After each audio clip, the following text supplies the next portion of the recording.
Welcome to Blizzard Fire. We hope this video helps fire up your solution. In this video, I will show how to make beef enchiladas like a Mexican restaurant using an easy method.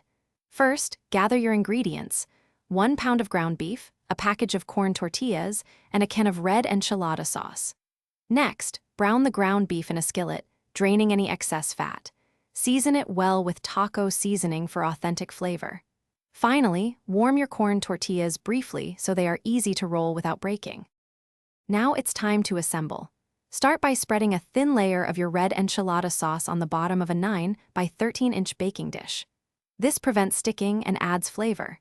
Take a warm tortilla, add a generous spoonful of your seasoned ground beef, and a sprinkle of shredded cheddar or Monterey Jack cheese. Roll it up tightly and place it seam down in the dish, repeating until all tortillas are used. Once all your enchiladas are neatly arranged, pour the remaining enchilada sauce evenly over them, ensuring they are fully covered.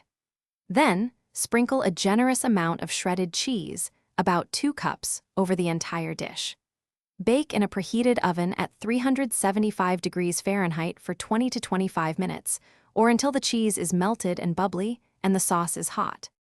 To elevate your enchiladas even further, try adding 1/4 cup of finely diced onion to your ground beef while it browns. This adds a subtle sweetness and depth. Also, using a blend of cheeses, like cheddar and Monterey Jack, provides a richer flavor and a perfect melt.